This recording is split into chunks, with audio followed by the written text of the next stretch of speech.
Hello, good morning and welcome. It's Thursday, July the 10th, and we have just seen arguably the biggest defection to date from the Conservatives to Reform UK, Nigel Farage's party. My name is Sam Coates of Sky News. And I'm Anne McElvoy from Politico.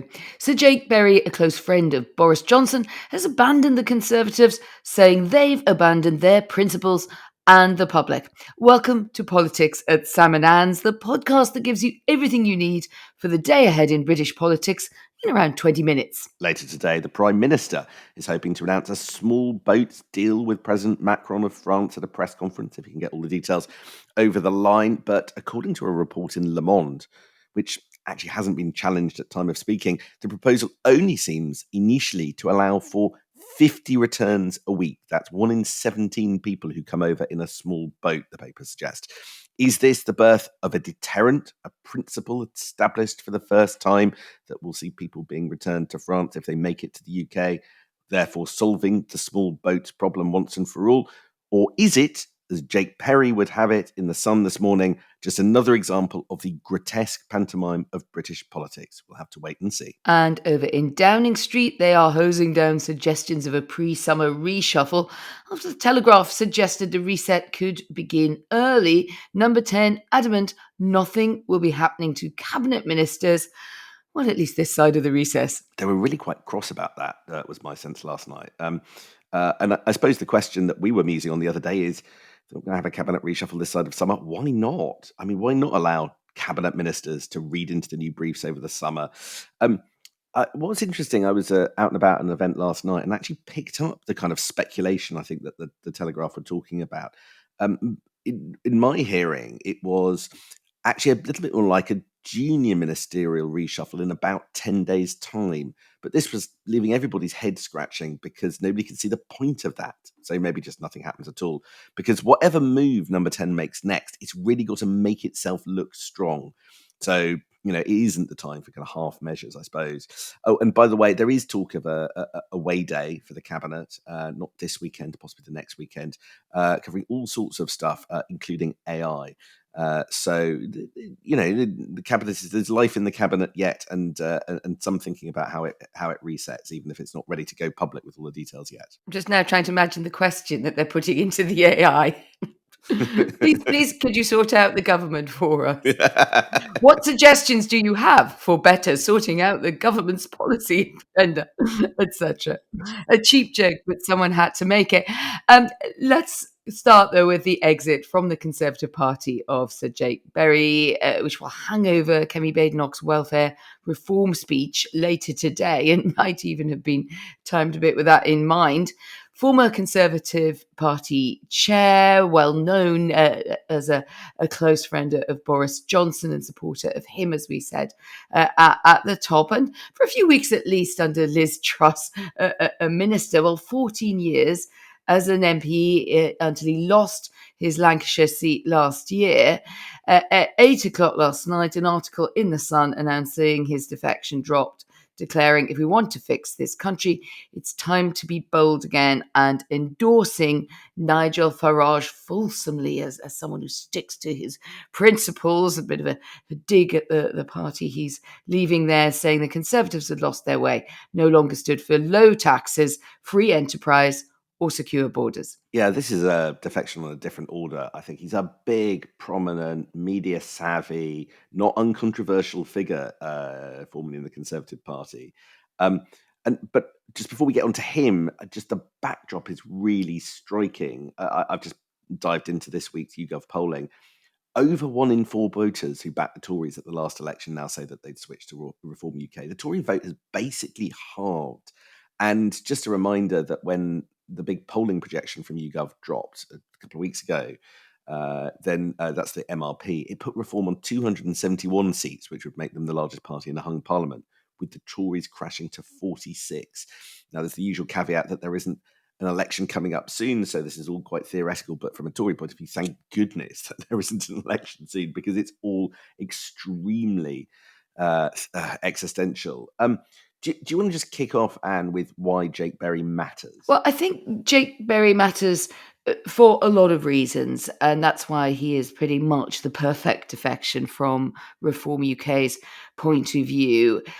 Partly, I think there's an unresolved sense about what do people who supported Boris Johnson strongly, particularly those in northern seats or in areas where the Tories made those huge gains under Boris Johnson, was what's happening to those, what's going on in their heads. And obviously a lot of them lost their seats in the big sweep through by Labour last year.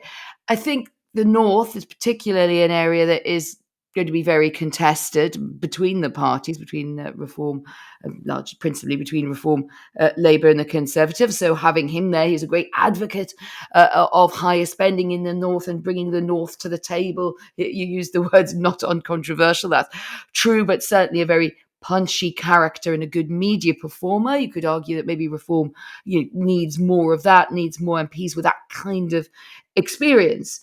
And I think then it takes you also into the territory that's a bit more difficult for Reform, which is, well, really, is it a low tax or a higher tax party, etc.? And where does it stand on things like the two-child benefit cap, and what's its argument on things like that? Well, a lot of people on the right find very difficult to see why that is being supported by, or keeping it is being supported. So Jake Berry, I think, is not the answer to all of these questions, Sam, but he's certainly a figure, isn't he? And he feels, if you like a real Tory who's gone to Reform, rather than maybe someone whose politics were also a bit more in the UKIP space, or something where Reform perhaps looked a bit more of a sideline. But I don't know what you make of it. Well, first of all, he's a big name and is a significant figure, and I think that having him ripped out of the Conservative Party at this moment where, arguably Kemi Badenoch had quite a good week this week. She was quite forensic in Prime Minister's questions. She had managed to squeeze awkward non-confirmation from the Prime Minister about where he might go on tax and all the rest of it. But moments like this will just overshadow everything. Jake Berry is an unusual Conservative in some senses. He was extremely personally close to Boris Johnson. He was always in and out of his office when they were Prime Minister, even when Jake Berry didn't have a job in the government. They remained sort of close ties. And Jake Berry was the emblem of that kind of Northern MP with that Lancashire seat that he won off Will Straw in 2010. Because he became the chairman of what was called the Northern Research Group, which was a caucus of dozens and dozens of Tory MPs that effectively were arguing very vociferously for much greater levelling up money to go to the North. And as you say, this is the point about Jake Berry is that he leans into what, as far as we can tell, is more the Nigel Farage end of Reform, which is got that eye on areas that used to be Labour, but now perhaps switched to Boris Johnson in 2019. By the way, that doesn't mean that he picks up and that wing of Reform pick up former Labour voters. It just means they do well in former Labour areas. It's a critical distinction when you're trying to work out how to fight this from a Labour point of view. But that kind of slightly bigger acceptance of the need to redistribute rather than just endlessly talk about the need for a smaller state. Interestingly, in his Sun article, Jake Berry does emphasise the need for lower tax, but not lower spending. So how all of that works out and how that kind of meshes with figures on the sort of more dry Thatcherite right of the Reform Party, like Richard Tice, I think is going to be absolutely fascinating. So how Richard Tice sort of melds with Jake Berry will be really, really interesting. I've got just the right interview for you tomorrow, Sam. I've been interviewing Richard Tice for Westminster Insider podcast. Spent quite a lot of time with him yesterday, as you say, just trying to sort of dig into some of those differences between wings of Reform, thinking in Reform about tax and spend. I mean, obviously, I'd rather everyone just had to listen to the Westminster Insider podcast tomorrow. But what stood out for me really was that there was no sense of accommodation with the Tories, and perhaps I can understand that even in more depth now because of this Jake Berry defection. There was no sort of, well, we don't need to, and let's just talk about Reform. It was hard no on that, and really quite scathing on the Tories, but also on the fact that Reform really doesn't feel it would need them, even if the maths looked pretty good of maybe standing aside in some seats, etc. that was a really interesting and pretty outright hard no exchange. Salty reflections on the King's speech on there being no borders in the metaphorical sense between Britain and France. So I thought that was also quite, there's a punchiness and a front foot feeling to Reform's communications at the moment. I do think, as you're pointing out, you do get into much more difficult territory when you get, and Richard Tice, after all, I think someone who, if Reform were, who knows, but would end up in power, would see himself possibly as the leading candidate to be Chancellor. How can you really do that? High tax and high spend. Now, that seems to be the attack line from Kemi Badenoch. You can almost hear her saying it. God, she said, "We wish Jake well in his new high spend, high tax party." I will flounce. She has to say something to make clear that he's going somewhere she thinks is on the wrong path. Whether or not that works, though, or whether voters just say, well, right now, we're much more interested in what Reform is offering with this sense of forward motion, and maybe we'll deal with the inconsistencies later. That's right. By the way, just on a point of principle, you urged people to go and listen to the Westminster Insider podcast. I think that counts as a defection, and I'm not sure that we It is allow on defections Friday. on this. Okay, no, that's fair enough. Take a look at our deep dive podcast after listening to Politics at Salmon at least 4 times. Okay, that's better. While we've been talking, actually, Conservative has been messaging me about what he thinks about Jake Berry. Let me tell you what he says. He says he's the best news that Reform UK have had since the locals, which, in fairness, it's been a bit of a rocky period for them with Zia Youssef coming and going and all of that kind of thing. But there's an absolute concession. Jake will bring some energy and maybe even some donors. Because he did bring money into the Conservative Party, particularly into the Northern Research book.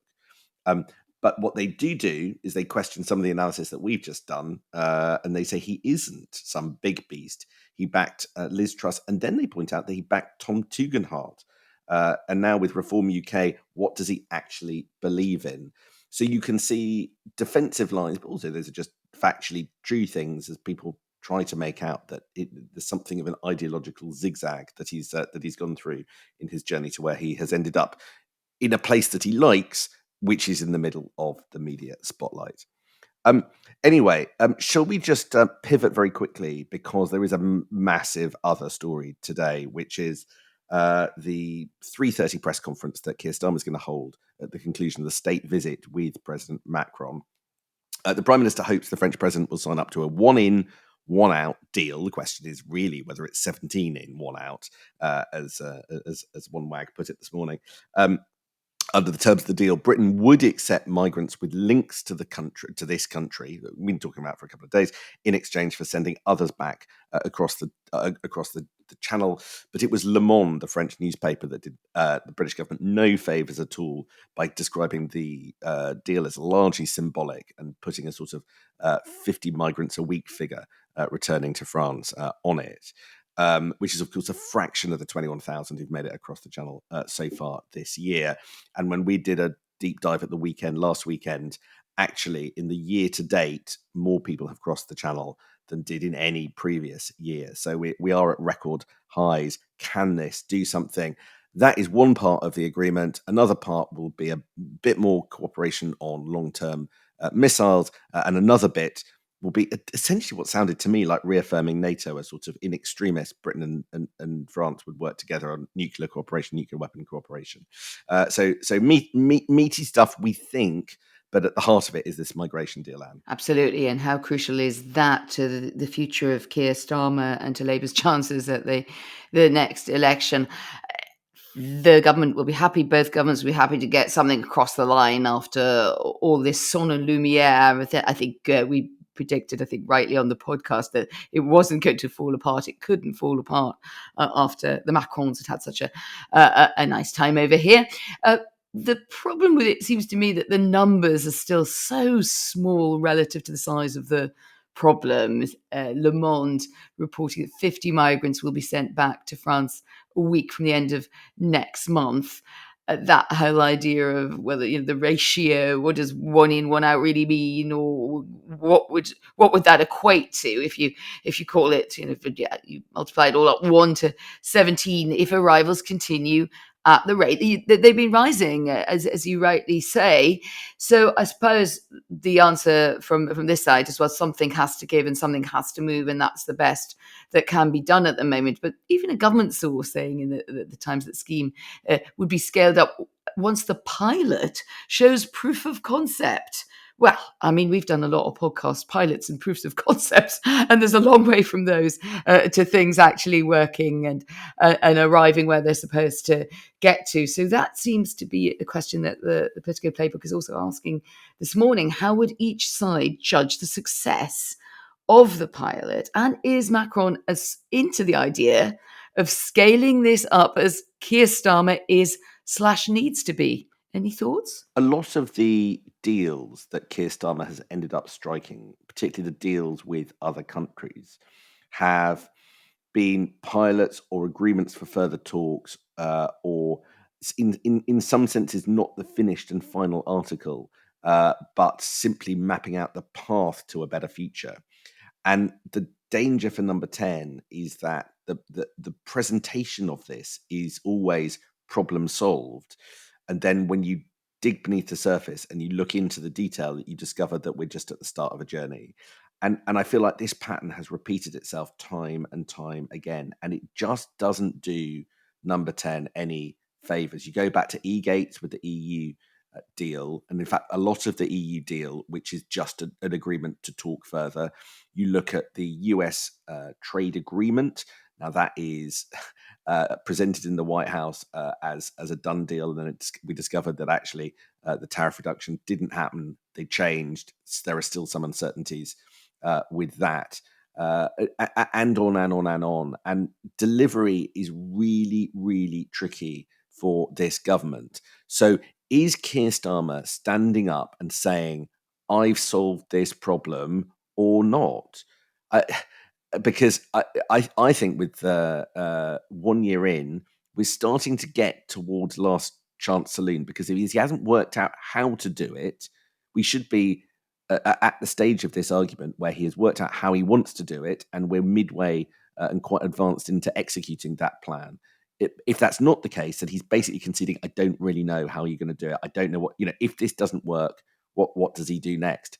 And I think that writ large across lots of different policy areas is the big danger for this government. That's really a really interesting way of looking about it. And I was also talking through things we talked about that worked out like that a bit with, certainly on the US trade deal, we're still waiting to see what actually happens to industries and tariffs. The youth mobility scheme, the Anglo-German agreement, which when you look at it, it's supposed to be happening, but what's happening and when's it happening?